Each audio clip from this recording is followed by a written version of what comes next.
Oh, okay, Nakaba. So when you feel like it, you can cook. So you can cook for everybody else except for Percy. What's up, guys? I love Hunter here, and here we are to do a breakdown and review for chapter 163 of Fortnights of the which is known as Whirling Amid the Uproar. And hey, I ain't gonna lie to you, I don't know what NAKABA's been eating for breakfast, lunch, dinner, snacks, anything like that, but this man has been cooking crazy. The meals are almost, dare I say, too exquisite. Back-to-back 2 chapters of straight bangers, which is full of character information, honestly, plot updates, location reviews, character reviews, and apparently there's even more waiting in the wait. I'm so excited, my toes are curling, and we just getting started in the Gladiator Festival. So, let's not waste any more time and let's hop right into chapter 163. Editing me. Are you ready? 3, 2, 1, go. What's up, guys? That guy with a pencil here. Fun fact, I do mean to have it on me and keep it on me at all times. And another fun fact, I will readily admit that I think NAKABA Suzuki has some issues. Some. Like, he a little, how do I put this? He a little bit freaky. And like, not in the funny freaky, in the NAKABA, don't even call the police freaky. And admittedly, he's not the only mangaka who definitely you have to look at with like this, what? But he's definitely up there in terms of like the wait a minute NAKABA. I'm not sure how legal this is to put on panel, but one thing I'll really admit, the man has drive. Drive, determination, insanity, or whatever you want to call it, because the fact that he produces all of this by himself, he's a monster. He's a monster. He's an animal, dog. And you're going to see that as we get throughout the rest of the chapter, which honestly, I think had like basically 0 art errors. You can check out the live reaction over on Patreon for as low as $1 a month. You become a member for as low as $3 a month to check out the live reaction. But I don't know. Nothing caught my eye immediately in the live reaction. And for NAKABA Suzuki on a week release, that's actually kind of crazy. But with that being the case, let's not waste any more time. Let's actually hop right into chapter 163, this crazy chaotic battle. But we're actually going to hop right into the crazy chaotic battle. We're actually going to hop into the past as we see questions be asked, questions that are quite concerning for the party who is getting these questions. So, who are you, child? Letting yourself into someone else's home. Didn't your parents teach you anything? Sir Ironside? Dad, what's gotten into you? Turret? Roths? Or Rothes? Or whatever I call you. Take this child out at once. Dad, is something wrong? Quiet, you. I have no son that I know of. So, this is the payoff to a certain plot point that was out. I believe it was back in chapter 155? Maybe earlier, maybe later, but the full consensual ingestation of chaos seems to come with quite the specific price. It was already implied at the end of the chapter where both Pelgar and Ironside received it, in the sense that they seem to have lost, or at least Pelgar seemed to have lost care for his wife, Fiona. I want to say it's Fiona. I'm gonna stick with Fiona. His wife Fiona and his fake son Richard, after consuming chaos. But Ironside didn't have a particular reaction. But with this right here, it seems like that is the price one has to pay. In order to achieve the great, legendary, unsolvable, chaotic, next level, top of the line power that is chaos, one must sacrifice what's most dear to them. And I say what's most dear to them and not innately their humanity or their memories, because Ironside remembers who his servants are. He remembers Turret and Rothus. So, like, clearly there's some sort of thought, there's some sort of cognition still in there that is Ironside. Like, he's not a completely different character, but it seems that Arthur essentially plucked out his humanity, plucked out the thing that was keeping him human, plucked out his main motivation, plucked out Deodra.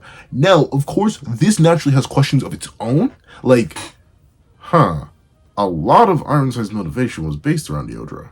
So, is he just fighting for Camelot now? And if so, for what reason? Because remember, ultimately, everything Ironside related drives back into Theodra. Like, the whole character, the reason he despises Percy, the reason he went into, well, admittedly, Percy became one of the Four Knights, so that's not the reason why. But the reason he despises Percy, the reason he slaughtered his own grandfather, the reason he drastically disagreed with Varghese, the reason he works in Camelot, works for Arthur in the first place, all that was for Theodra, because Theodra couldn't exist anywhere else. And obviously, I do think now it's not he literally isn't alive since, in a similar vein to what happened with Richard. No, I think this is just an actual living human, but it's just very, very frail, and thusly he needs to live in Camelot. But with that being the case, the question now really becomes, since everything was already so heavily based around Theodra, to the point where Ironside's fury at multiple other characters, including our MC, is based around his desire for Theodra to have his own fully healthy, flesh, sentient body, what's going to happen in Ironside's head, or what is running in Ironside's head? Is it just protect Camelot, serve Arthur.exe? Is that just on consistent loop and his dome piece, where ultimately that's all he can think about? The idea that he needs to serve Lord Thick Juicy Father Arthur, whatever Lord Thick Juicy Father Arthur has to say. Because the thing is, we see Beltreep and we see Worldane have other passions, other things that keep them grounded, other things that makes them their own characters and not just complete drones.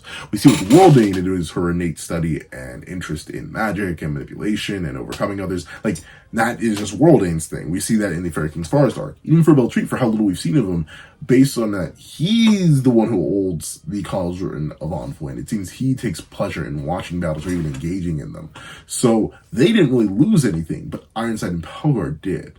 But of course, that may be because they already gave up their humanity longer ago. Because if you remember, Arthur immediately mentioned back in the chapter where he was giving out the chaos juice to everybody that, yeah, some are more willing than others. And I think he literally says, well, Worldane, they have more scruples than you do. They aren't going to immediately fall in and give in to what is clearly, obviously, a sacrifice to their autonomy. But of course, they would give in eventually because they live in Camelot and Arthur knows all.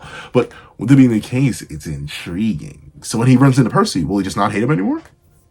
Or will he still, well, he'll probably just hate him because he's one of the Four Knights, and the Four Knights are the enemy of Camelot.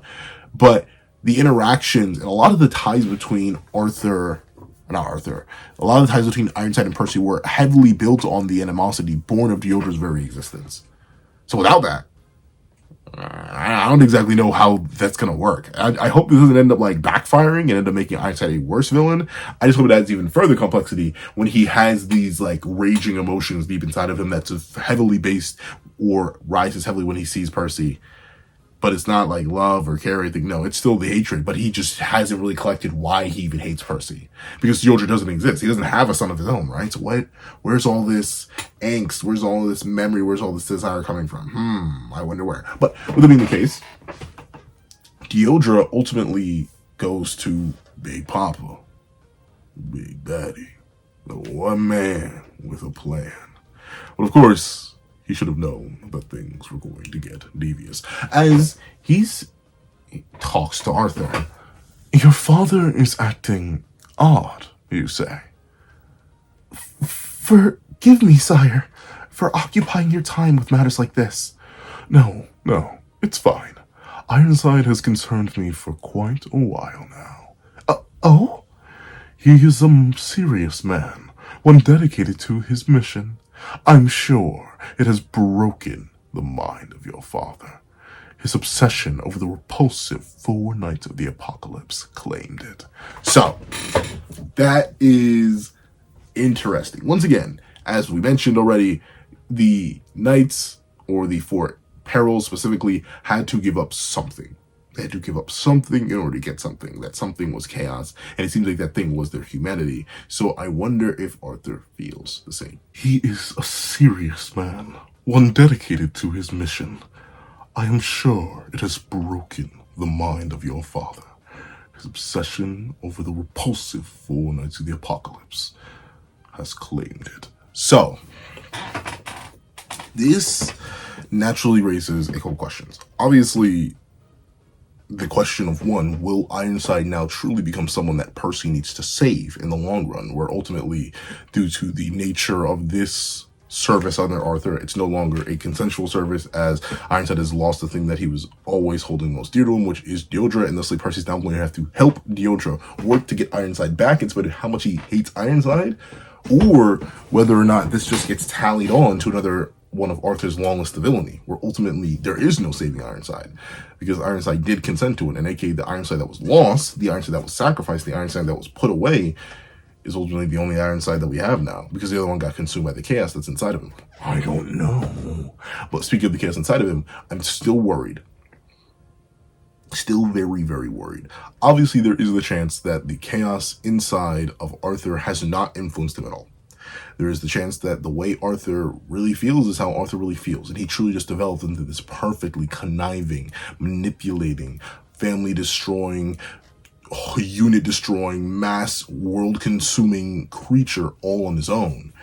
But with the way that Pelgard and Ironside both react to this, and the way that it's set up, at least to me, it seems like chaos does strip away your humanity, or at least a piece of it, and what you care for the most. And we know that Arthur cared the most about humans, specifically his humans, so I wouldn't be shocked at the reason this Arthur is so chaotic, if you will, so dark, so misaligned, so misguided, so devious, is because ultimately this is all he has left.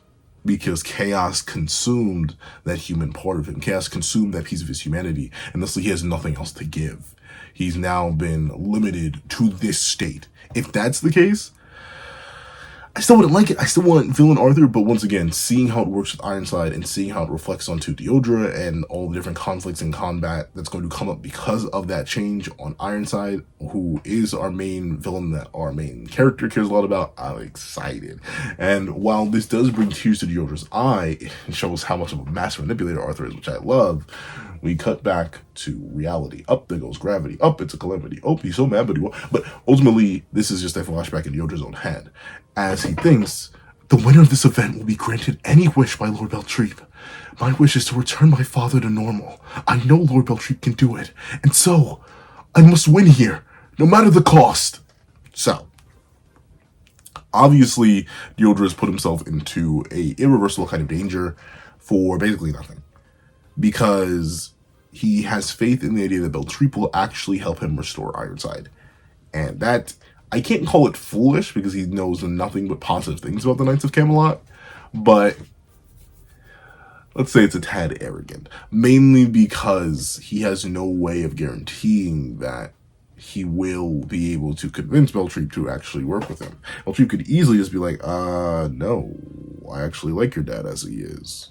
He's useful in the way that he is now, where before he was worthless. In fact, Worldane is even the one to be like, yeah, you know what, low-key, Pelgar and Ironside, y'all are kind of cheeks, bro. If you get some of this chaos meat up inside you, you'll go crazy. And thus we're just happy that they got the chaos meat up inside them. So Beltreep, who also easily gave his humanity earlier, I would not be shocked if he literally laughs in Deodra's face, if Deodra even gets to the point or position where he could begin to wish for anything.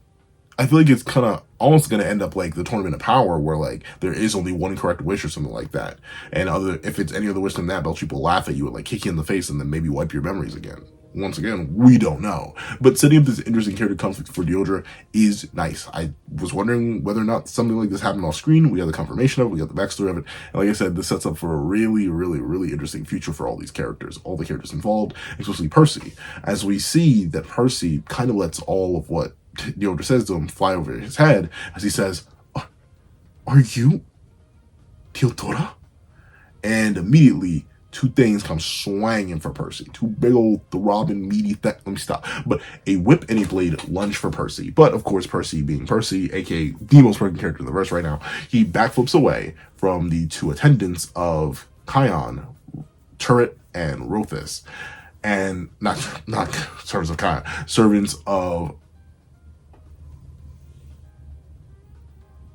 What is happening? Deodra. I don't know why my brain just suddenly deleted. But the servants of Deodra, he flips away from them and lands just fine with a light tap as they ask, are you okay, sir? And Deodra reveals that he's just fine, but ultimately that is interesting. These two do seem to have quite the unique power set. I'm interested to see how these two end up. I'm not going to say refracting or reflecting, but kind of reflecting and reflecting. English. Kind of reflecting and refracting across the series, considering what at least one of them is revealed to do. Because we see that as a bunch of random vagrants all charge at this group in order to, get the elixir and lower down that number to get to those final top 16, one person, I'm not sure who's who, I forget which one is Turrets and which one is Rothus, but they do this. They chant seemingly a spell, Savon, and the Orochimaru built looking fella suddenly seems to tear out something from the ground. Initially, I thought this was simply, a frog foot. But as the ground is crunched, Percy looks like in confusion as everyone charges and then gets immediately smacked away. Hard smacked away, too. Smashed away. Brutalized by one singular hit. And we see that while they theorize that the dude is casting magic, Percy says, no. These are the souls of life spirits.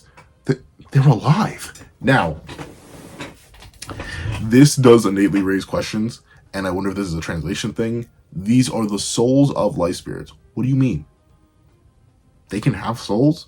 I thought they kind of were souls, or does that mean the life spirits have life spirits of themselves? Because what powers them, if not their soul? I don't know. I ultimately just think this may be a translation thing, and I think ultimately what this is meant to reveal is that Percy is not the only individual of our cast who can manipulate the life spirits. In fact, we see Percy immediately go to swing on the life spirits only for his blade to shatter. And if you'll remember, his blade is made out of life spirits. So, despite my consistent theorizing and headcanon that Percy is some sort of alpha life spirit, where he's some legendary mystic tier beyond your average life spirit, he's not the average life spirit warrior anymore. He's a super life spirit. It seems that he still does not have perfect control or jurisdiction over all life spirits, especially ones born of Camelot, which is presumably what this one is, considering the fact it seems to be torn straight from the ground. But Percy gets absolutely knocked away, but you'll see, he takes no damage. As we cut away to a different group, very specifically a group that is battling, only to suddenly realize that, wait a minute. Oh, huh? What's going on? My gear's all heavy now. Wait, is it growing? Whoa. Misty Rain, Chicken Montango. Hey, whoa, it's a giant. Oh, my outfit. That shrug will last about an hour. Enjoy being tiny until then. That's crazy. So, primary reason, number one, why that's crazy, is one, Nasians is calling back to the Vizel Fighting Festival. Not the one held by Joel and Gloxinia, but the first one, if you remember, where Diane got hit with the Chikumontango mushroom and ultimately ended up getting shut down or shrunk down for the sake of the tournament. Now, of course, naturally, I believe that was also the source of Merlin's pills for Diane, which I'm pretty sure is confirmed that she ran out of. So, Nasians, I hope you made some of this for your mom before you left them. But two, this is also a very, very broken ability. Now, of course, the question becomes how much weaker do these characters get? Diane lost a whole lot of her strength when she was smaller. So, maybe these guys are legit just fodder. Fodder. And if that's the case, that is crazy that Nasian just has a passive ability that he can release that'll immediately shrink you down and make you non-threatening. And then, on top of that, he could just cast anything else. About cast, I mean hit you over the head and you're immediately knocked out. It's a perfect wombo combo. And we see that everyone else looks on worried now that they see, oh, wait a minute, this guy, he built like that for real. He's a poison caster! Cover your face! Which is a pretty solid counter to Nasians. Ultimately, unless he directly injects you, yeah, as long as you just have some sort of face covering that's thick enough to withstand whatever spores or pheromones or smells he releases, yeah, ultimately you do get to basically avoid it. And we see Nasians realize they're about to get insanely jumped until, boom, the same person who was knocked away takes no fall damage, but damages the other guys on his fall as Nasian turns to see, Percival? Kind of just got blown away just now. Wow. Are you okay? Or hurt? No, I'm fine. But are you alright, Nasians? You looking a little thirsty. You want to buy some of my Percy bath water? No, I'm kidding. But we see that Nasi does believe he's fine. They're fine. Ultimately, they haven't had any trials and tribulations just yet. And we see that Percy's like, Kion, you know I love you. Broski. Bro. Friend. Amigo.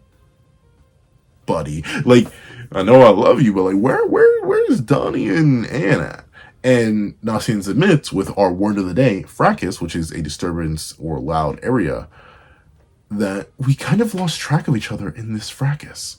So, yeah, they are pretty much all separated. And I assume the reason they just can't straight sense them and run to them anyway is because there are so many magical signatures at this point. So they do just kind of have to wing it and hope for the best on their homies. But with it being the case, Nasians being the most perceptive of Percy and the only one to interact with him in this chapter after the Theod reveal, does see this side of Percy, the Percy who's contemplative. Did something happen? Huh? No, nothing at all. Well, this is a very funny scene, and I do like how Percy goes from like a head taller than Nasians to shrinking down and patting their chest, which is a little crazy considering what Nasians has been implied to be like undergoing transformation. But the thing here about this one is that, how do I put this? I like the fact that Percy's still suppressing his emotions. Like, ultimately, you can see it in the way last chapter started off. You can see it in this chapter here. Ultimately, Percy still has a lot of unresolved, untalked about, unreally discussed issues that he has kind of held beneath. And seeing Deodra likely as a straw that broke the camel's back. Because remember, it was basically the existence and the true story of what was meant to happen with Deodra that got Percy to just say, in the first place. So naturally, seeing Percy struggle with it and have Nasi to really call him out on it is beautiful. I'm only hoping that Percy gets more and more open with his emotions as more time passes, because darn it, that boy needs it. But with it being the case, we see that Percy says, oh, no. For now, let's just focus on being in the final 13 or final 16. And Nasi says, okay, you said it, as they continue to keep fighting. And then we cut away to Anne, who is in fact cooking. I do want to thank the person who did remind me, yes, Anne did not have a saber last chapter, seemingly enough, because A, she did always have one somewhere, and 2, because the original savior, did I just say A and then 2, Lord? But the original wielder of, where's the brain going? But ultimately, someone pointed out the fact that they used Anne's rapier in order to burn it, in order to act as evidence for Pelgard burning the casting crew to a crisp when he was at their castle. Of course, they ended up seeing through that pretty much immediately, and yeah, it didn't end up working out all too well, considering Pelgard did ultimately end up getting got by Arthur and stuff like that. There wasn't good enough evidence. But Anne does have a rapier of her own still, and she goes really, really well, especially for someone who's getting jumped by a whole bunch of people. Because remember, she doesn't really have any physically enchanting magic or physically enhancing magic or anything like that. She just has Arbiter of Truth, which I forget its actual like real name, but that's all she has access to. And naturally, she's going to have to rely on her close-range sword skills. And to see her be this effective is really, really nice. I'm glad she's not being immediately reduced to a damsel in distress. No, she is fully capable, fully competent, all on her own. I love that. And we see that Anne does immediately start to complain and say, oh, come on. They just don't let up. And we see all the guys realize, whoa, she's real good. Let's all jump her. As naturally, hey. And unfortunately, you got all 3 stocks. It's a hard knock life. We're gonna have to take yours. Like I do get it. Honestly, while Anne does the cry, look at you guys, a bunch of men getting up on a single girl. Don't any of you find that shameless? Only one of them drops. And honestly, I do not blame them. In this case and scenario, like,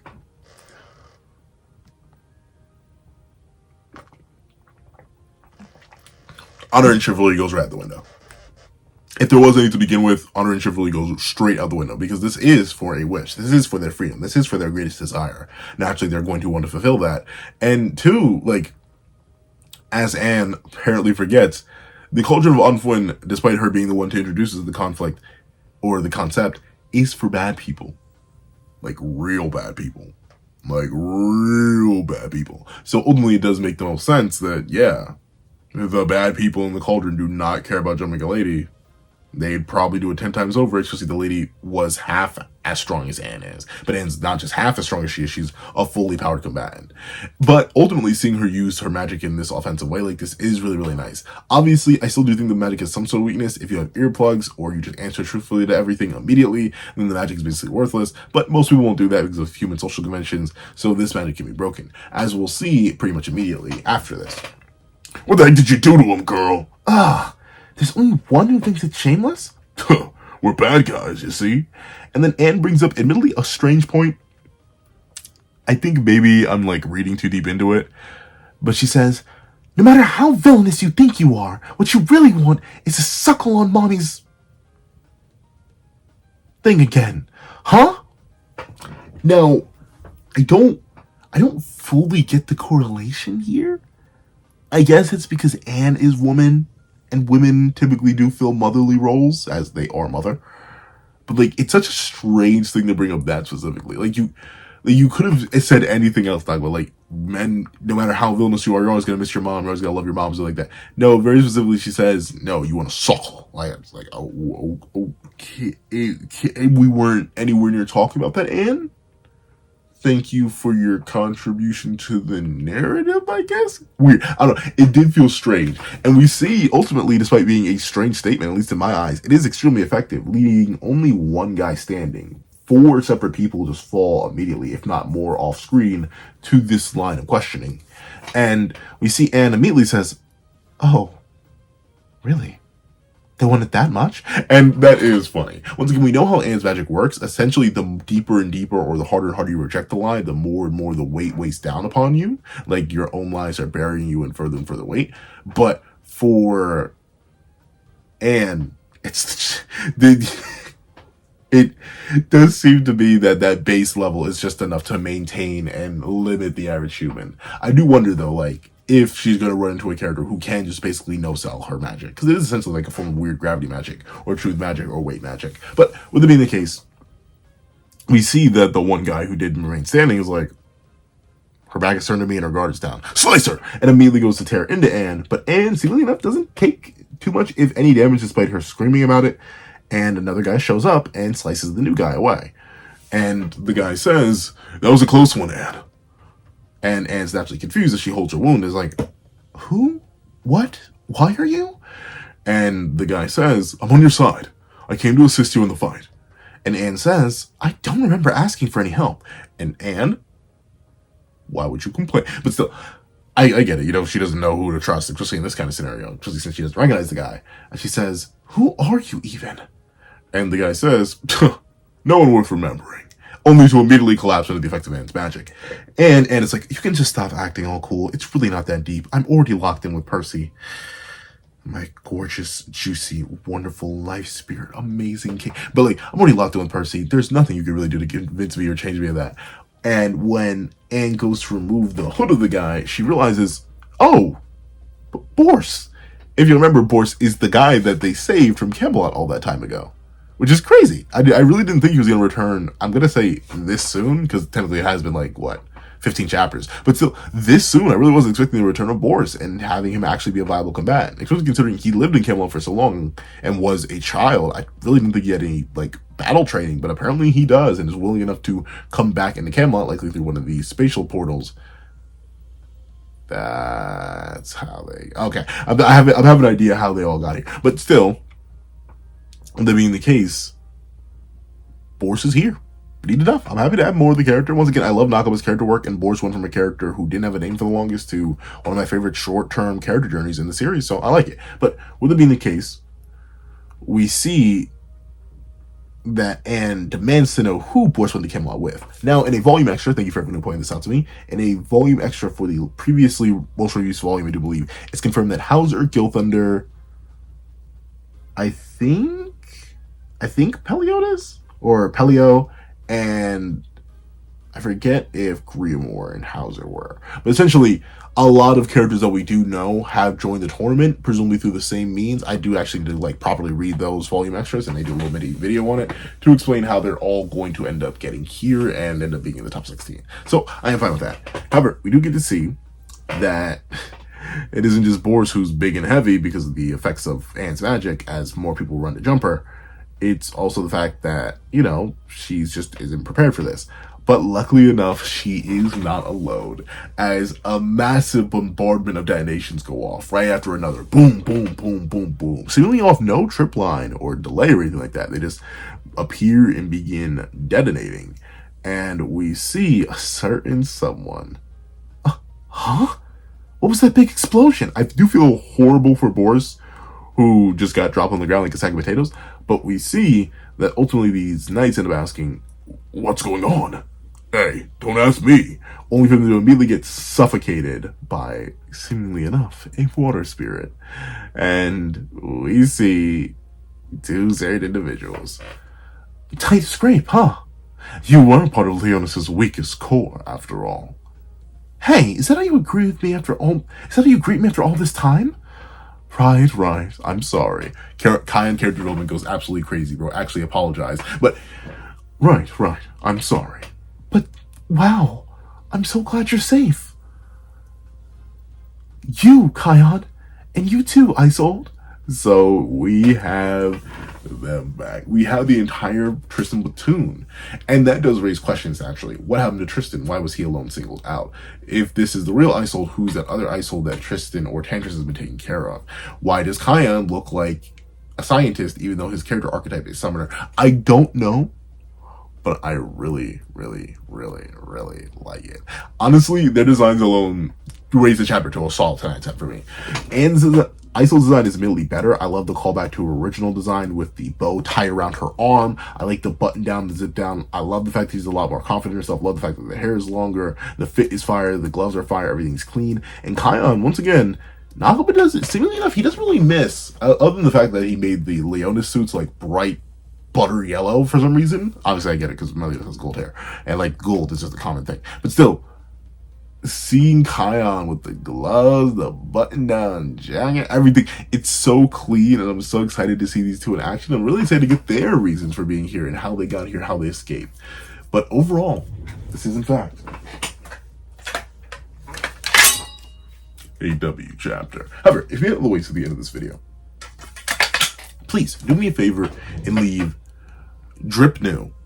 Like York new, like for my Hunter fans out there, York new, do drip new, aka drip, as in like dripping from a faucet, new, as in like a brand new thing, in the comment section down below. And thank you so much for watching. Please leave a like, share, comment, and subscribe. Make sure you hit that little notification bell so you don't miss out on any videos that come to the channel. Also, you don't have a Patreon down below where you support me for as low as $1 month, things, exclusive videos, early content, and more. So now become a member of the channel for as low as $3 a month to get the same perks and more. So those perks include the 23-minute live reaction to this very chapter, ad-free variations of all my videos, and you can make a $25 Patreon or a $25 member. You can order whatever video you want. Also, I have a link to my Ko-Fi screen down below where you can drop 5 beans for a short video, 29 beans for a long video, or any beans at all. Any support is always greatly appreciated. Now, I'd like to thank you so much for watching. Once again, I hope you guys have a wonderful day. This is Dagger with the Pencil, writing off.